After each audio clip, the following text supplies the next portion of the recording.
할렐루야. 설교 제목을 한번 바꿔봤습니다. 한번 따라해 보시겠습니다. 교회란 무엇입니까? 그런 제목으로 오늘 주어진 말씀을 상고하겠습니다.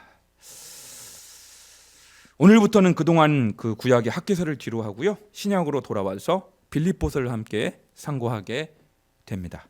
빌립보서는요, 에베소서, 골로새서, 빌립보서, 그 다음에 빌레몬서, 요 네 권의 책을 뭐라고 부르죠? 우리가 신약 개론 때 배운 거잖아요. 그래요, 맞아요. 딩동댕, 옥중서신이라고 부릅니다. 왜냐하면 사도 바울이 감옥에 갇혀 있을 때, 부자유한 상태에 있을 때 쓴 서신이기 때문에 요 네 권의 책을 옥중서신이라고 부릅니다. 빌립보서는요, 에베소서나 로마서와 비교해 볼 때 그 두 책은 이제 교리적인 부분이 많잖아요. 그런데 빌립보서는 그다지 교리적인 부분은 많지는 않고요. 빌립보 교회와의 어떤 개인적인 관계가 드러난 매우 사적인 서신입니다. 퍼스널한 어떤 서신이요? 사적인. 그러니까 빌립보 교회 성도들하고 사도 바울과의 관계성, 이 관계가 친밀했는지 안 친밀했는지가 드러나는 그런 상당히 사적인 그런 서신입니다. 왜냐하면 바울이 감옥에 갇혀 있는 동안에도요, 에바브로디도라는 빌립보서의 전달자를 보내어서 영치금을 넣어 주었습니다. 감옥에 있으니까 영치금으로 살아야죠. 아주 살뜰하게 챙겼기 때문에 외로웠던 사도 바울은 이러한 빌립보 교회 성도들의 사랑과 관심과 돌봄에 감격할 수밖에 없었어요. 다른 복음을 전했던, 교회를 개척했던 다른 교회 성도들은 다 사도 바울을 잊었지만 유일하게 빌립보 교회 성도들만 사도 바울을 챙겨준 거예요. 영치금을 넣어주고. 그럼 영치금을 넣어주면 영수증이 필요해요, 안 필요해요? 요즘 같으면 계좌 이체하고 영수증이 자동으로 흔적으로 남는데 이 당시 그런 게 없잖아요.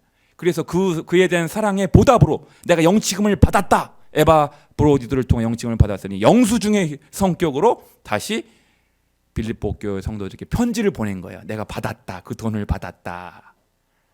그러니까 성경책이 여러분 영수증의 성격을 지니고 있는 책이 유일하게 바울 서신 중에서 빌립보서인 거예요. 내가 띵까 먹지 않았다. 그래서요, 여러분들이 교회 성도들과 목회자와의 관계를 어떻게 설정해야 되는지, 성도와 목사의 관계가 어떻게 관계를 맺어야 모범적인 교회인지를 여러분들이 알기를 원한다면 우리가 빌립보서가 참 유익이 됩니다. 그리고요, 복음을 전하다가 이게 지금 사도 바울이 왜 감옥에 갇혔냐면 무슨 법을 어겨서 잘못을 해서 감옥에 간 것이 아니라 복음 전하다가 억울하게 옥에 갇힌 거거든요. 그럴진데 사도 바울 입장에서는 낙심이 되고 좌절이 될 법도 한데 오히려 교회 밖에, 감옥 밖에 있는 빌립보 교회 성도들을 향하여 기뻐하라고 명령하고, 내가 다시 말하노니 기뻐하라. 그러니까 기쁨이라는 명사, 기뻐하라는 동사, 기뻐하는이라고 하는 형용사, 이런 기쁨에 관련된 낱말이요, 한글 성경에만 18번이 나옵니다. 그래서 빌립보서의 별명이 뭐냐면 여러분도 아시다시피 기쁨의 서신이라고 부르는 거예요. 그래서 기쁨이 샘물처럼 샘솟는 책이 어떤 책이냐? 빌립보서예요. 하늘의 기쁨, 성령께 주시는 기쁨, 영속적인 기쁨이 우리 열린광성의 모든 성도들에게 회복되기를, 임하기를 이 밤 주님의 이름으로 간절히 축복합니다. 여러분, 그래서요,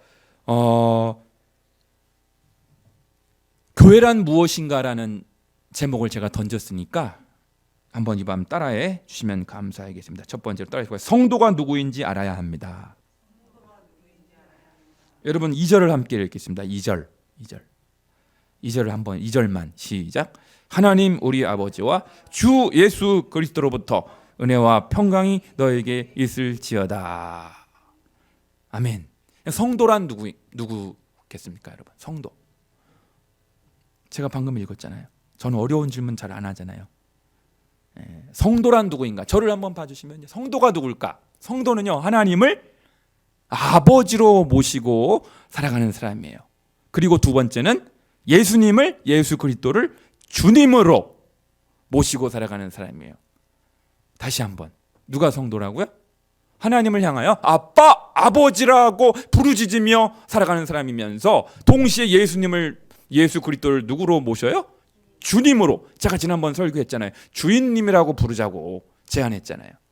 이 두 가지가 완벽하게 구비될 때 어느 것 하나만이라도 빠지면 결격사유.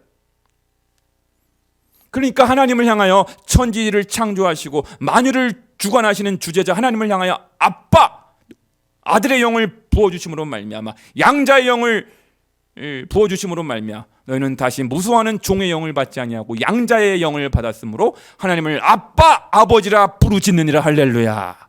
그렇게 광대하신 하나님, 전능하신 하나님, 창조주 하나님을 향하여 뭐라고 불러요?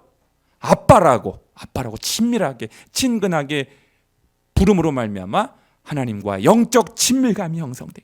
하나님하고 급친해진 거예요. 따라해봐. 영적 친밀감. 영적 친밀감. 그런데 영적 친밀감만 너무 또 강조하면 곤란합니다, 여러분. 요즘 우리 한국 교회를 제가 볼 때 저의 부족한 관점에서 이렇게 분별해 보자면 영적 친밀감만 너무 강조하는 것 같아. 하나님이 친구야, 막 그냥. 예수님이 신랑이라고 그러고 예수님은 나의 프렌드라고 하니까, 그리고 직통으로 성령의 음성을 막 하나님께로부터 막 듣는다고 하니까 하나님하고 너무너무 친밀해. 하나님과의 영적 친밀감만 너무 강조하면서 비롯되는 문제점이 뭡니까, 여러분? 하나님을 두려워하지 않는 거예요. 죄 짓는 것을 두려워하지 않고, 하나님의 심판을 두려워하지 않고, 지옥을 두려워하지 않고 하나님을 향한 경외심이 상실되고 있는 거예요. 그래서 한 가지가 더 구비되어야 되는 거예요. 하나님과의 영적 친밀감도 강조해야 되지만 또 한 가지, 하나님을 향한 영적인 경외감을 가져, 경외심을. 그래서 예수님을 주인으로 모시고, 예수님이 주인이니까 나는 주님께 순종해야 되는 종이 되는 거예요. 여러분, 종은 주인만 보면 벌벌벌벌 떨어요. 생사 여탈권을 주인이 갖고 있잖아요. 그게 바로 하나님을 향한 영적 경외심인 거예요. 경외심. 영적 경외심. 사랑하는 우리 열광의 식구들은 어느 쪽에 치우쳐 있습니까? 영적 친밀감만 너무 강조하는 거 아닙니까? 아니면 영적인 경외심만 또 너무너무 강조하면 어떻게 돼요? 율법주의에 빠지게 되고, 그죠? 율법주의에 빠지게 되고, 삶이 부자유스러워, 영적 자유함, 성령께서 주시는 영적 자유와 평화를 누리지 못한 채 하나님 앞에서 늘 벌벌벌벌 떨고. 그러니까 이 두 가지를 어느 한 곳에 치우치지 않고 함께 구비해야 돼요. 따라해봐. 영적인 친밀감, 영적인 경외감. 그래서 여러분, 존 칼빈이 경건이란 무엇인가? 경건을 정했죠. 경건이, 따라해봐. 경건이란 하나님을 두려워하는 마음과 하나님을 사랑하는 마음이 결합된 상태. 이게 경건이에요. 경건, 여러분. 정확하게 일치하잖아요. 성경적으로도 일치하고 칼빈의 가르침하고도 정확하게 일치하잖아요. 그런데 놀라운 것은요, 하나님을 두려워하는 마음이 더 먼저 나오고 있잖아요. 칼빈은 두려워하는 마음. 하나님을 두려워할 줄. 하나님을 두려워할. 옷깃을 여미는,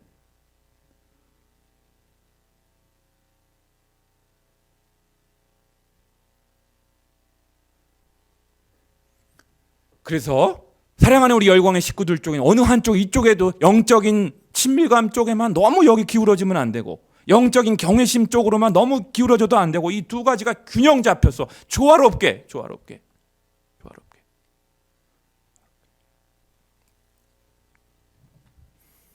박한수 목사님 같은 분은 뭘 강조하는 분인 거예요? 영적인 친밀감을 강조하는 분이에요. 영적인 경외심을 강조하는 분이에요. 왜 유튜브 스타 3명 중에 유기성, 이찬수, 랭킹 3위가 박한수 목사님이잖아요. 왜 박한수 목사님이 떴어요? 한국교회 성도들이 너무 영적인 친밀감만 강조하다 보니까 영적인 경외심을 잃어버린 거예요. 하나님을 향해서 두려워하지 않고, 두렵고 떨림으로 너희 구원을 이루라. 그래서 한쪽으로 추가 기울어지니까 이걸 균형을 회복하게 하시려고 하나님께서 박한수 목사님 같은 분을 쓰셔서 지금 균형을 잡아가고 있는 거잖아요. 교회 안에도 지옥 가는 사람이 있다. 목사 중에도 정신 똑바로 차리지 않으면 지옥 가는 목사가 있다. 그래서 박한수 목사님 설교 들으면 벌벌벌벌 떨어요. 내가 지금 천국 못 가는 거 아닌가. 목사인 나도 정신 차리지 않으면 너 지옥 갈 수도 있어. 정신 차려. 제가 세미나 갔다 왔잖아요. 3일 동안 잘 배우고 왔어요. 그래서 우리 열린광성의 식구들도 영적인 친밀감, 영적인 경외심 이 두 가지를 꼭 늘 살피셔야 됩니다. 살피셔서 어느 한쪽에 치우치지 않도록, 균형을 상실하지 않도록. 물론 매일같이 이렇게 강단에서 예수천당 불신지옥 그러면 또 안 되겠지만 매일같이 하나님을 두려워하는 마음과 하나님을 사랑하는 마음이 균형 있게 조화로운 우리 열광의 모든 식구들 다 되실 수 있기를 주님의 이름으로 간절히 축복합니다. 두 번째로 따라해 보실까요? 건물이 교회가 아니라 성도의 공동체가 교회입니다. 여러분 1절을 한번 보실까요? 1절 시작. 그리스도 예수의 종 바울과 디모데는 그리스도 예수 안에서 빌립보에 사는 모든 성도와 또한 감독들과 집사들에게 편지하노니 아멘. 거기 보면요, 여러분 영어 성경을 보면 더 정확합니다. 그리스도 예수의 종들 복수로 되어 있어요. 그리스도 예수의 종들 바울과 디모데, 그리고 빌립보에 사는 모든 성도들과 또한 감독들과 집사들에게 편지. 다 복수로 되어 있어요. 복수로, 단수로 되어 있지 않고 복수로 되어 있어요.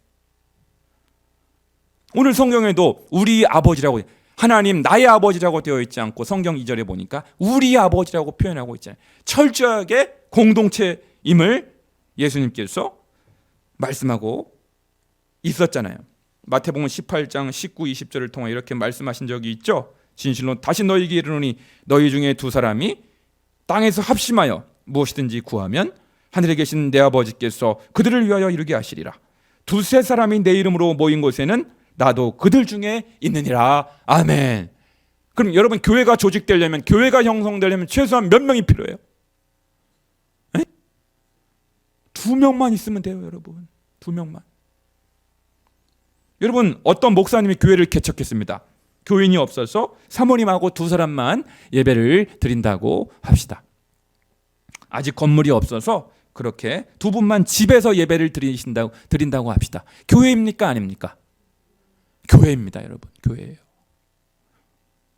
이렇게 갖추어 있지도 않고 집에서, 거실에서 목사님하고 사모님하고 단둘이 예배를 드려도 교회인 거예요. 교회인 거예요. 그러므로 우리는 좀 건물이 소박하고 인원수가 많지 않은 작은 교회, 상가교회, 농어촌교회, 반지하 교회, 개척교회, 가정교회라 할지라도 엄연히 하나님의 교회요, 주님의 교회인 줄을 알고 존귀히 여길 줄 알아야 하겠습니다. 교회를 존귀히 여겨야 돼요. 몇 명 안 모인다고 해서 무시하면 안 됩니다. 사랑하는 성도 여러분, 우리가 집에서 혼자 큐티하고 혼자 골방 기도하며 홀로 성경을 읽어도 되는데 왜 우리가 굳이 공동체로 모여야 됩니까? 왜? 혼자 집에서 큐티해도 되고 골방 기도해야 되잖아요. 제가 이런 비유가 떠올랐습니다. 여러분 다른 모든 조건이 동일하다고 할 때 평생 혼자 사는 신부님이 성화가 빠를까요? 기질과 성격과 자라온 배경이 다른 아내와 함께 사는 목사님이 성화가 빠를까요? 여러분 혼자 사는 신부님이 영적으로 성숙해요? 네? 둘이 같이 사는 목사님이 성숙해요? 다른 건 조건이 다 동일하다고 볼 때. 저는 그런 상상을 해봤어요. 여러분은 안 해봤어요? 제가 가톨릭 신부님들을 무시하거나 폄하하려는 것이 절대 아닙니다. 남자는 결혼을 해야 어른이 된다는 말이 있습니다. 처자식을 부양하기 위해서, 결혼을 깨지 않기 위해서 남자들이 인내하고 때로는 갈등과 고난을 함께 감내하는 과정을 통하여 엄청나게 연단되는 거, 연단되고 단련이 되는 거. 때로는 싸우기도 하고.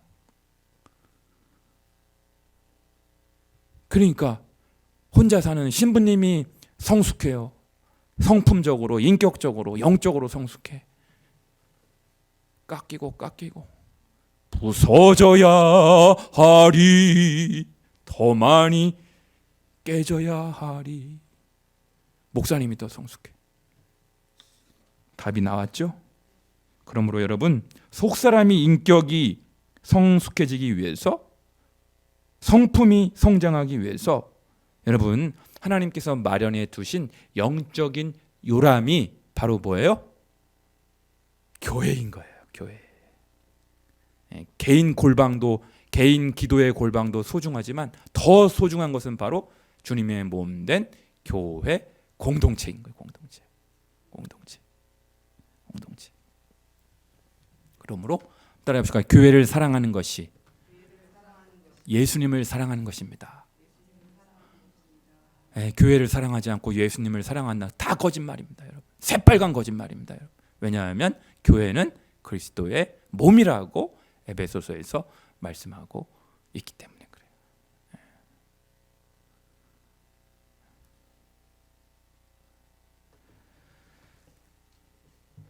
마지막으로 세 번째로 따라해 보실까요? 이상한 평등의식, 유교적인 서열의식 둘 다 버리고 겸손해야 합니다. 여러분 1절 다시 한번 읽겠습니다. 1절만 시작. 그리스도 예수의 종 바울과 디모데는 그리스도 예수 안에서 빌립보에 사는 모든 성도와 또한 감독들과 집사들에게 편지하노니. 거기 보니까 1절을 여러분 잘 보세요. 1절 여러분 바울과 디모데가 등장하고 있죠. 바울과 디모데는 원래 어떤 사이입니까?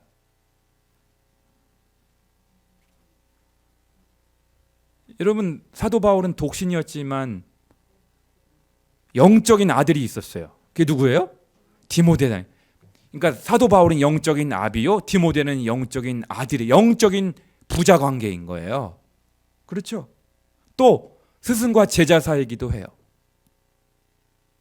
그리고 에베소 교회의 원로 목사가 사도 바울이고 그 후임으로 온 사람이 바로 디모데인 거예요. 1대 목회자가 바울, 2대가 디모데, 3대가 사도 요한이었잖아요.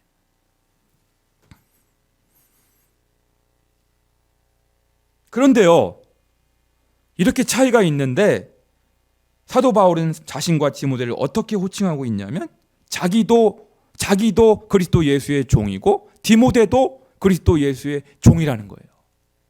똑같은 호칭을 사용하고 있어요. 대등하고 동등한 호칭을 사용하고 있잖아요. 이렇게 말해야죠. 나는 그리스도 예수 선배 종이고 디모데는 그리스도 예수 후배 종입니다. 이렇게 좀 구분해야 되는 거 아니에요? 근데 그런 차별, 그런 구분이 전혀 없습니다. 바울도 그리스도 예수의 종이고 디모데도 그리스도 예수의 종으로 동등하게, 대등하게 소개하고 있지 않습니까? 바울이 어떤 사람이라는 걸 알 수 있어요. 새까만 후배한테 예수의 종입니다. 바울의 무한 겸손을 알 수가 있는 거예요. 자기보다 나이도 한참 어리고 새까만 후배이지만 동등하게 대우하고 있잖아요. 대등하게 여기고 있잖아요. 내가 키웠다라고, 저 디모데 내가 키웠다고 말하고 있지 않잖아요. 내 제자라고 자랑하고 있지 않잖아요. 그리고요, 여러분 1절을 한 번 더 보시면요, 빌립보에 사는 모든, 여기 보면 성도도 나오고 감독들도 나오고 집사들도, 여러분 감독들은요 지금의 장로들에 해당되는 분들이에요. 장로, 지금의 장로격이 바로 감독을 말해요. 그러면 이렇게 순서가 이렇게 배열되어야죠. 빌립보에 사는 모든 감독들과 집사들과 성도에게 편지하노니. 이렇게 순서가 배열돼야 되는 거 맞지 않아요? 감독들, 장로들이 제일 으뜸이고 그 다음이 안수 집사고 그 다음에 제일 꼬레비에 성도가 나와서 이렇게 서열이 배열되어야 맞는 거 아닙니까? 그런데 오늘 성경을 보니까 성도가 제일 먼저 나오고 그 다음에 감독들, 장로들이 나오고 마지막으로 집사들이 나오고 있는 거예요.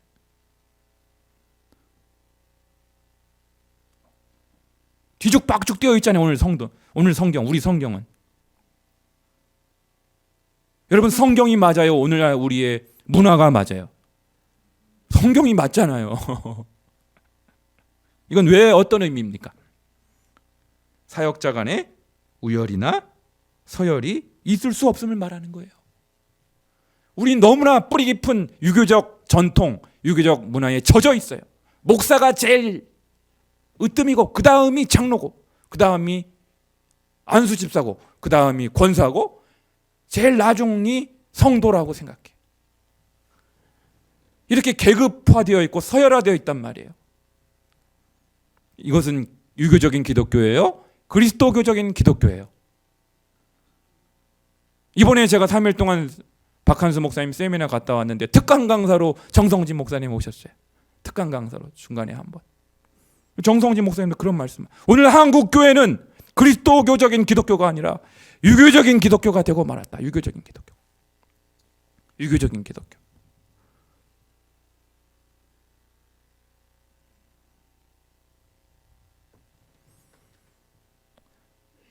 그러니까 안수 집사님들은 안수 집사님들하고만 놀고 장로님들은 장로님들하고만 교제하고 목사들은 목사들하고만 놀러 다니고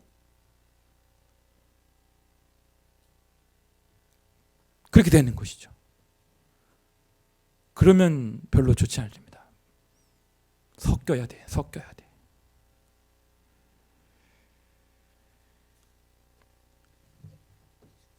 강력하게 웅변하고 있는 성경 그렇게 되면 안 된다고 지금 웅변하고 있는 거예요. 성도가 제일 먼저 나왔잖아요. 그 다음에 감독들이 나왔고 나중에 집사들이 나왔잖아요.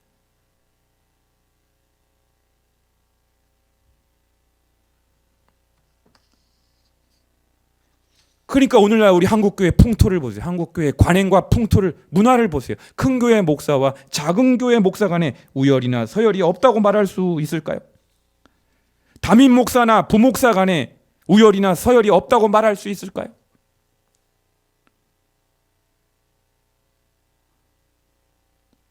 집사나 권사 시절에는 참 온유하고 겸손한데 장로만 되면 어깨에 힘을 주고 목소리가 커지게 되는 경우가 없다고 할 수 있을까요? 이 점점 권위적인 교회가, 권위주의적인 교회가 되어가고 유교적인 교회가 되어가고 수직적인 교회가 되어가고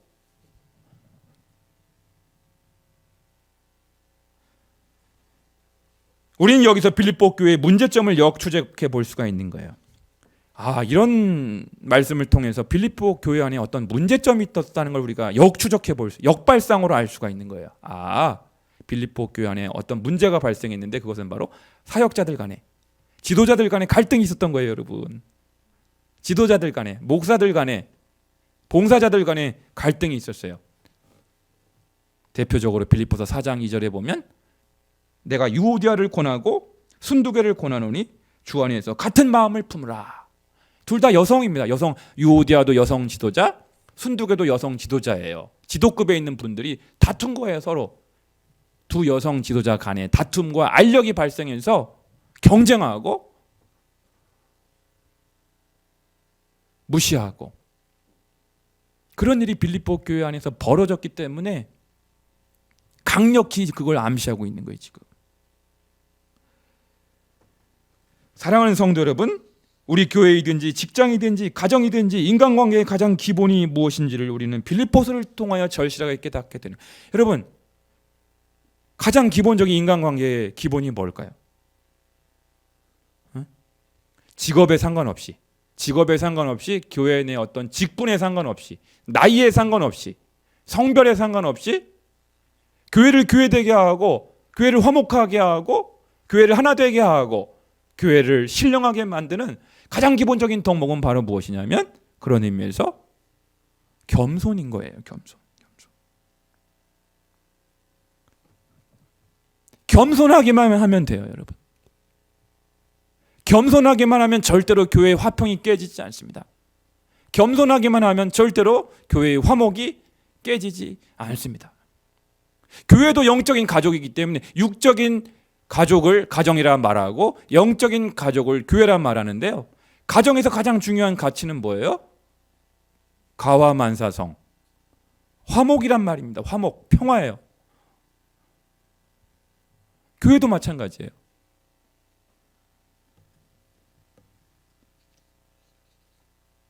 그래서요, 서로 겸손으로 무장하기만 하면, 무조건 겸손하기만 하면 돼요, 여러분. 따라해봐요. 무조건 겸손하기만 하면 교회는 됩니다. 무조건 겸손하면 돼요.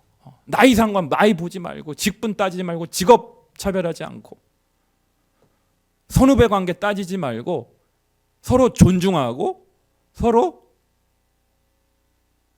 섬기고, 서로 상호 존칭 사용하고, 그러면 되는 거예요. 예수님께서는 그러한 진리를 마가복음 10장 43절 45를 통해 이렇게 밝히셨어요. 너희 중에는 그렇지 않을지니 너희 중에 누구든지 크고자 하는 자는 너희를 섬기는 자가 되고 너희 중에 누구든지 으뜸이 되고자 하는 자는 모든 사람의 종이 되어야 하리라. 인자가 온 것은 섬김을 받으려 함이 아니라 도리어 섬기려 하고 자기 목숨을 많은 사람의 대속물로 주려 함이니라.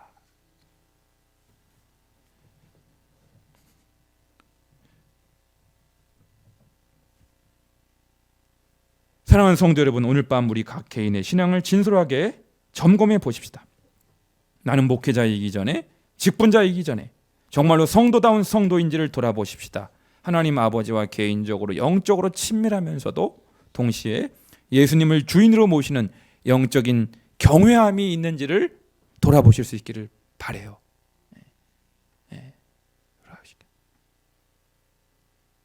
저는 하나님께서 그 영적인 경외심, 하나님을 향한 경외를 회복하라고 보내주신 분이 박한수 목사님 같은 분이 아닌가. 한국교회 혜성같이 보내주신 분이시다. 나 개인의 신앙도 중요하지만 교회의 건강성, 공동체의 건강성을 중요하고 있는지도 우리가 돌아보아야 합니다. 그렇다고요. 또 한 가지 극단으로 가요. 너나 나나 다 똑같으니까 평등하니까 맘먹자, 반말하자, 그런 의미로 또 받아들이시면 안 돼요. 또 삐딱하게 그렇게 가면 안 돼요. 왜냐하면 사랑은 물에 행치 않는다고 고린도전서 13장 5절에서 분명히 말씀하고 있는 거예요. 알았죠? 이상한 평등의식이 들어와 버렸어요. 이상한 평등의식, 이상한 평등의식이 들어와 버려갖고 너나 나나 똑같다 이거예요. 너나 나나 똑같아. 목사도 똑같고 사람 성도도 똑같고 맘먹자 이거예요. 아닙니다, 여러분. 이거 잘못된 평등의식이고 이상한 평등의식입니다. 그것도 잘못이고 유교적인 서열의식도 잘못이고. 그럼 어떻게 하면 이상 야릇한 평등의식도 버릴 수 있고 유교적인 서열의식도 버릴 수 있느냐? 무조건 겸손하기만 하면 돼요, 여러분.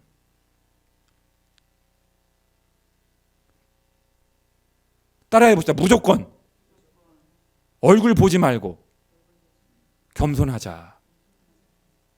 무조건 겸손하면 돼요. 무조건 겸손. 그래서 교회에서 가장 중요한 덕목은 첫째도 겸손, 둘째도 겸손, 셋째도 겸손. 세상은 겸손한 목사를 기다리고 있고요. 교회도 겸손한 직분자를 찾고 있습니다. 오직 겸손으로 허리를 동이게 될 때 마침내 하나님께는 큰 은혜를 베풀어주세요. 여러분, 김광배 목사가 저는 영적인 체험, 신비로운 체험 많지 않아요. 그러나 제가 확실하게 힘주어 강조할 수 있는 것은 하나님은 겸손한 자를 좋아하시고 하나님은 겸손한 자를 찾으시고 하나님은 겸손한 자에게 복을 주시고 겸손한 자에게 큰 은혜를 베풀어 주시고 겸손한 자를 잘되게 하신다는 거, 여러분, 이거는 제가 확실하게 말할 수 있어요. 다른 건 제가 부족한 게 많고 모자란 거 많지만